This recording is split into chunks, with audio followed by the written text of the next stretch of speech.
एक समय की बात है। मालापुर नामक गांव में एक परिवार रहता था। उनका एक बड़ा बेटा कपिल और उसकी पत्नी सरोज थी। उसका एक बेटा था जिसका नाम संजू था। वो बहुत ही नालायक था। उनका एक छोटा बेटा दीपक और उसकी पत्नी सपना थी। उसके एक बेटा था जिसका नाम किशन था, जो बहुत ही समझदार और होशियार था, लेकिन उसे कोई भी प्यार नहीं करता था क्योंकि वो एक किन्नर था। उसके किन्नर होने की वजह से सब दीपक और सपना को भी उल्टा सीधा बोलते थे, जबकि सब लोग संजू को ही प्यार करते थे। किशन का एक दोस्त भी था जिसका नाम रवि था। वो किशन की प्रॉब्लम समझता था और हमेशा उसे समझाता रहता था कि तुम लोगों की बातों पर ध्यान मत दिया करो, लेकिन सभी लोग उससे नफरत करते थे क्योंकि वो लड़कियों की तरह रहता था। इसी वजह से सभी लोग उसका मजाक उड़ाते थे। वो अपने इस स्वभाव की वजह से बहुत परेशान रहता था। एक दिन की बात है, संजू किशन से कहता है, अरे ओए किशन, मेरे लिए खाना तो ला दे और मेरे कपड़े प्रेस कर दे, मेरा कमरा भी साफ कर देना। वैसे भी तुझे लड़कियों वाले काम करने में अच्छा लगता है। भैया, आप ऐसे क्यों बोल रहे हो? मैं भी तो लड़का हूँ। पर काम तो तेरे सारे लड़कियों वाले हैं। चल जल्दी से मेरा काम कर और जा यहाँ से। किशन संजू का काम करके नहाने चला जाता है और नहाने के बाद उसका मन करता है कि वो सलवार सूट पहन ले, और वो सलवार सूट पहनकर अच्छे से तैयार हो जाता है। तभी उसके दादा दादी किशन को आवाज लगाते हैं और कहते हैं, किशन, मेरा चश्मा तो लाना। अभी लाया दादाजी। ये क्या हाल बना रखा है, तू नहीं सुधरेगा, अभी तुझे लड़की बनवाता हूँ। और ये कहकर दादाजी किशन को मारने लगते हैं। दादाजी, मुझे मत मारो, मैंने क्या किया है? आप मुझे क्यों मार रहे हो? इस लड़के ने तो सारे मोहल्ले में हमारी नाक कटा रखी है। इसने तो हमें कहीं जाने लायक ही नहीं छोड़ा। सभी लोग यही कहते हैं। और तुम्हारी छोटी पोती किशन कैसी है? हाँ? दादाजी, मैं क्या करूं? मेरा मन करता है लड़की के जैसे रहने का। तेरा मन करता है? तूने तो हमें कहीं मुंह दिखाने लायक नहीं छोड़ा है।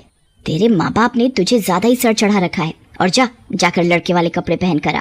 किशन रोते हुए अपने कमरे में जाकर लड़के के कपड़े पहन लेता है और अपनी माँ के पास जाता है। और किशन अपनी माँ से कहता है, माँ, मैं किन्नर क्यों हूँ?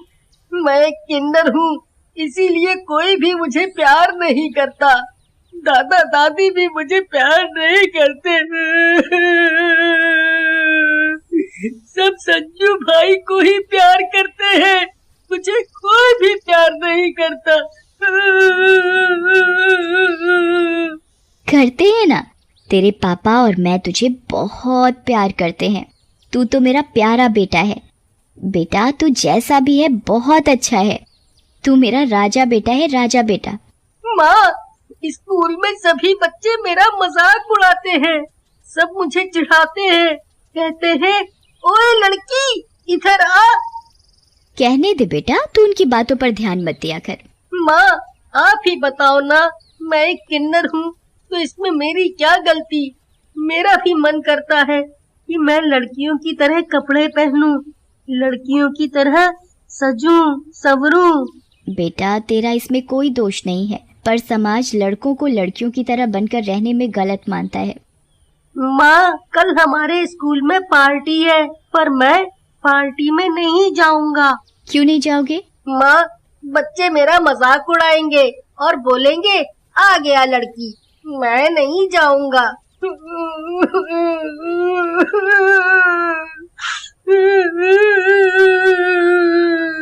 और किशन रोने लगता है। किशन बेटा, दिल छोटा नहीं करते, तुम्हें जाना चाहिए और अगले दिन और सबका सामना करना चाहिए। क्या बात है, आज तो तू एकदम हीरोइन की तरह चमक रहा है। लेकिन किशन स्कूल के बच्चों की बातों पर ध्यान नहीं देता और वहाँ से चला जाता है। तभी किशन का दोस्त रवि मिलता है।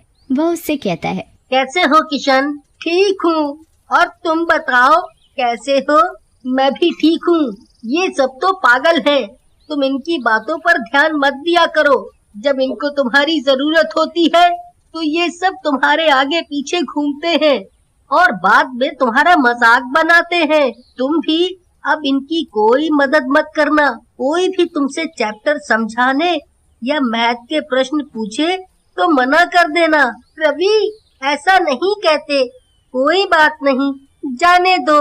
मैं इनकी बातों का बुरा नहीं मानता। पता नहीं भगवान ने मेरे साथ ऐसा क्यों किया, मुझे किन्नर क्यों बनाया। तभी किशन की क्लास के बच्चे आ जाते हैं और वो किशन को देखकर हंसने लगते हैं और कहते हैं,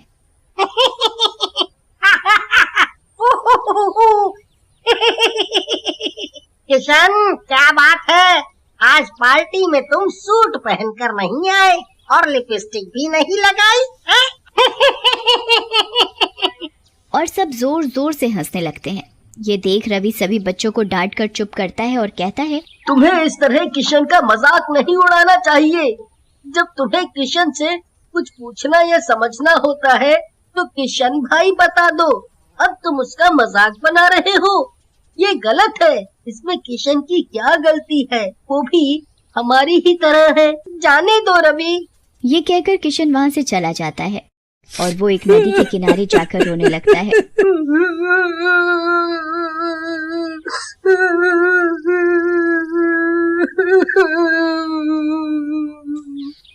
मेरा जीने का कोई मतलब नहीं। सभी लोग मुझसे नफरत करते हैं। मेरे दादा दादी, मेरा भाई।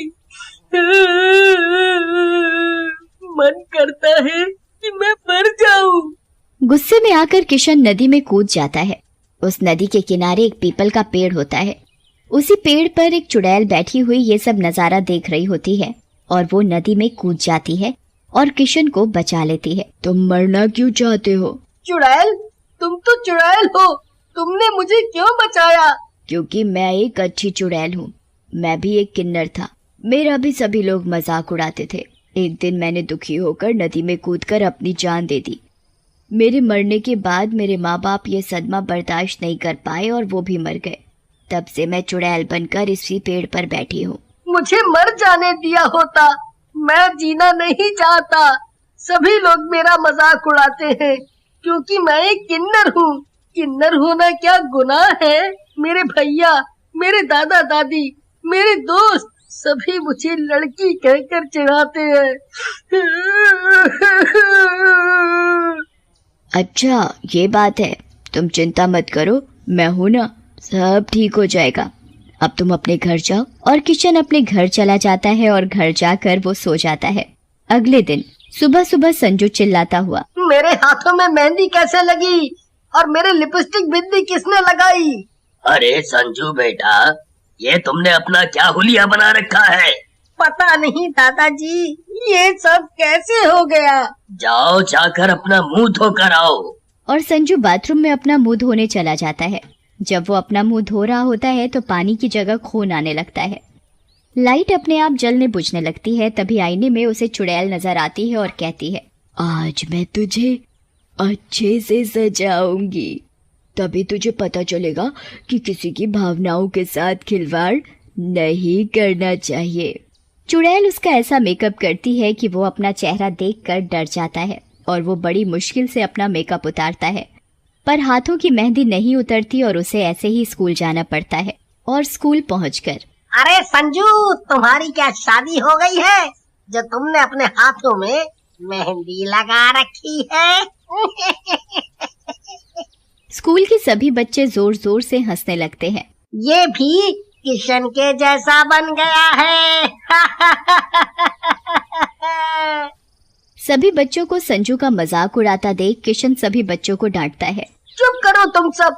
अगर किसी ने मेरे भैया को कुछ भी बोला तो अच्छा नहीं होगा। किशन की बात सुनकर रवि संजू से कहता है, देखा, तुम हमेशा किशन का मजाक उड़ाते थे, आज उसने ही तुम्हारा साथ दिया। किशन भाई, मुझे माफ कर दो। मैं अब तुम्हें कभी भी गलत नहीं बोलूंगा। मुझे अपनी गलती का एहसास है। संजू किशन को अपने गले लगा लेता है और दोनों बहुत खुश होते हैं और हंसी खुशी अपने घर चले जाते हैं। घर पहुंचकर दोनों भाई आपस में खूब बातें करते हैं।